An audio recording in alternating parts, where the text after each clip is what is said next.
Dear student, আসসালামু আলাইকুম। সবাই কেমন আছো? আশা করি ভালো আছো। আজকে আমরা দেখব নবম দশম শ্রেণীর ত্রিকোণমিতি অধ্যায়টি। ত্রিকোণমিতি অধ্যায়টি করার জন্য কিছু সূত্র আবশ্যক। সেই সূত্রগুলো ছাড়া ত্রিকোণমিতি অঙ্ক করা একদমই সম্ভব নয়। আজকে আমরা সহজ টেকনিকে কিভাবে সূত্রগুলো মুখস্থ রাখা যায় এবং শেখা যায় সেই টেকনিক নিয়ে আলোচনা করব। ত্রিকোণমিতির 9.1 অধ্যায়টি করার জন্য মোট 17টি সূত্র প্রয়োজন। আজকে আমরা শিখব এই 17টি সূত্র কিভাবে সহজ টেকনিকে মনে রাখা যায়। আমরা 3টি সূত্র থেকে খুব সহজেই 9টি সূত্রতে কনভার্ট করতে পারি। সেই টেকনিকটা এখন আমরা দেখব। সূত্র number 1, sin square theta plus cos square theta সমান সমান 1। এটা হচ্ছে 1 নম্বর সূত্র। এখান থেকে আমরা আরো দুটি সূত্র বের করব। যেহেতু 3টা থেকে আমরা 9টি সূত্র বের করব, আগে আমরা 3টি সূত্র দিয়ে নিই। তো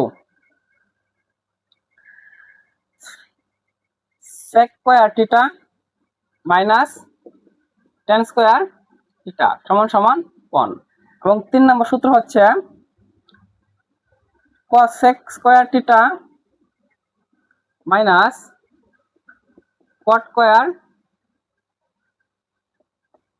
মাইনাস cot স্কয়ার থিটা সমান সমান 1। এখানে মোট 3টি সূত্র লেখা হলো। এই 3টি সূত্র থেকে আমরা আরো 6টি সূত্র বের করব। মোট হবে 9টি সূত্র। কিভাবে বের করতে পারি আমরা একটু দেখি। আমরা প্রথমেই মুখস্থ করব sin square theta plus cos square theta সমান সমান 1।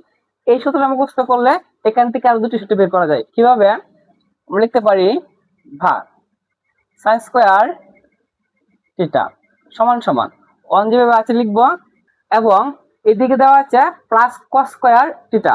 যেহেতু এদিকে প্লাস দেওয়া আছে আমরা সমান সমান উপরে নিয়ে নেব, তাহলে প্লাসটা হয়ে যাবে কি মাইনাস cos স্কয়ার থিটা।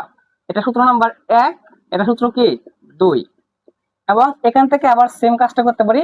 এখানে আগে আমরা sin রেখেছিলাম, এখন আমরা কি cos রাখবো। তো লিখতে পারি cos স্কয়ার থিটা সমান সমান 1। এদিকে সাইনের সামনে প্লাস চিহ্ন, সেহেতু সাইনের সামনে প্লাস চিহ্ন সমান সমান পরে কি হবে মাইনাস sin স্কয়ার থিটা। এটা 3 নাম্বার সূত্র। আচ্ছা, একটি সূত্র থেকে আমরা সহজে আরো দুটি বের করলাম, মোট 3টি হলো। এখান থেকে আবারও সেম নেমের সূত্র বের করব, বা sec স্কয়ার থিটা সমান সমান 1। এদিকে দেওয়া আছে মাইনাস tan স্কয়ার থিটা, তো মাইনাসটা ওই পারে গেলে কি হবে প্লাস tan স্কয়ার থিটা। এটা সূত্র 1, এটা সূত্র 2। আবার এখানে tan এর সামনে দেওয়া আছে মাইনাস চিহ্ন। আগে তো আমরা sec রেখেছি, এখন রাখার কথা tan, কিন্তু tan এর সামনে কি চিহ্ন দেওয়া আছে মাইনাস চিহ্ন দেওয়া আছে। তো যেহেতু এদিকে মাইনাস দেওয়া আছে, আমরা tan না রেখে tan ওই পারে নিয়ে যাই, আবার 1 টা পারে নিয়ে আসি, সূত্র মতো হয়ে যাবে। আমরা এভাবে লিখতে পারি যে যেভাবে আছে sec স্কয়ার থিটা প্লাস এর 1 এরপরে কি হবে মাইনাস 1 সমান সমান মাইনাস tan ওই পারে কি হবে প্লাস tan স্কয়ার থিটা। আমরা এটা এভাবে করতে পারি tan স্কয়ার থিটা সূত্র হচ্ছে sec স্কয়ার থিটা মাইনাস 1। এটা হচ্ছে 3 নাম্বার সূত্র। আচ্ছা, এখন এখান থেকে আরো দুটি সূত্র বের করি। cosec স্কয়ার থিটা সমান সমান 1। এদিকে মাইনাস cot স্কয়ার থিটা দেওয়া আছে, আমরা এরপরে লিখব কি প্লাস cot স্কয়ার থিটা। এটা 1 নম্বর সূত্র, এটা 2 নম্বর সূত্র। এখান থেকে আবার 3 নম্বর সূত্র বের করি। এটা আবার আগের সূত্রের মতো সেম। এখানে cot স্কয়ার সামনে দেওয়া আছে কি মাইনাস, তো আমরা সহজে বের করার জন্য cot স্কয়ারটা এবারে নিয়ে নেব এবং কি বাকি সব এবারে নিয়ে আসবো, তাহলে হয়ে গেল। আমরা লিখতে পারি কি cosec স্কয়ার থিটা, এদিকে দেওয়া আছে প্লাস এর 1, আমরা লিখব কি মাইনাস 1 সমান সমান মাইনাস cot ওই পারে কি হবে যে প্লাস cot স্কয়ার থিটা। তো আমরা cot স্কয়ার থিটা সূত্র কি cot থিটা সূত্র হচ্ছে cosec স্কয়ার থিটা মাইনাস 1। এটা হচ্ছে 3 নম্বর সূত্র। সো আমরা 3টি সূত্র থেকে সহজেই 9টি সূত্র পেয়ে গেলাম। তোমরা এটা একটু স্ক্রিনশট দিয়ে রাখো এবং খাতায় 1-2 বার দেখে দেখে লিখো, তাহলে এটা মুখস্থ হয়ে যাবে। এখন আমরা শিখব আরেকটি টেকনিক ব্যবহার করে 6টি সূত্র মনে রাখার সহজ টেকনিক।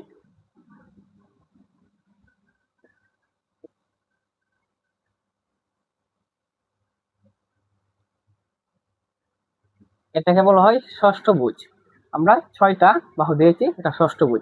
এটার সাথে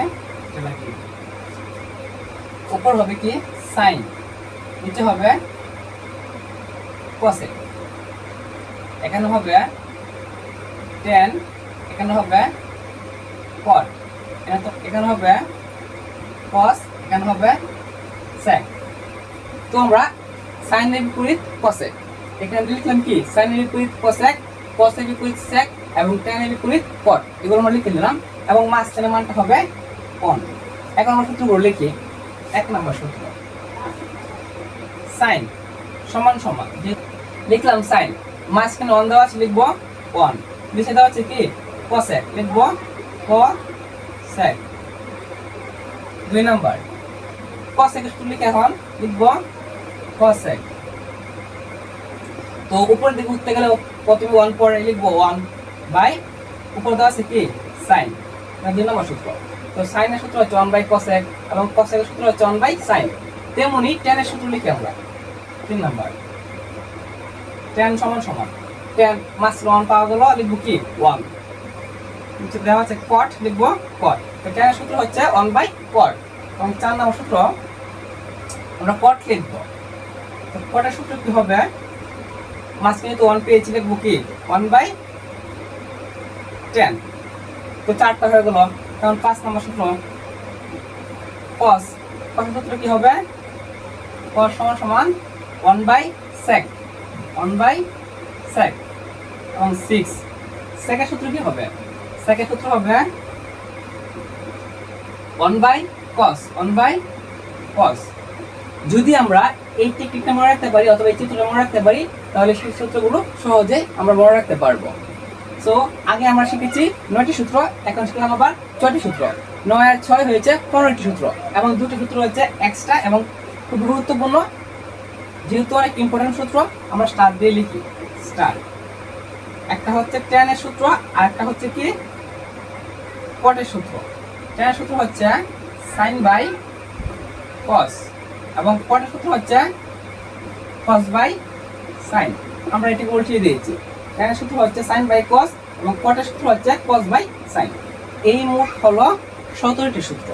এই টেকনিকগুলো ব্যবহার করি তো আমরা সূত্রগুলো মুখস্থ করি অথবা শিখি, আমাদের অনেক দিন মনে থাকবে এবং আমরা সহজে অঙ্কর সমাধান করতে পারবো। আগামী ক্লাসে আমরা ত্রিকোণমিতি অধ্যায়ের কিছু অঙ্ক নিয়ে আলোচনা করব এবং আমরা ধাপে ধাপে ত্রিকোণমিতি অধ্যায়ের 9.1, 9.2 অধ্যায়গুলো শেষ করব। আগামী ক্লাস দেখার আমন্ত্রণ জানিয়ে শেষ করছি। আসসালামু আলাইকুম।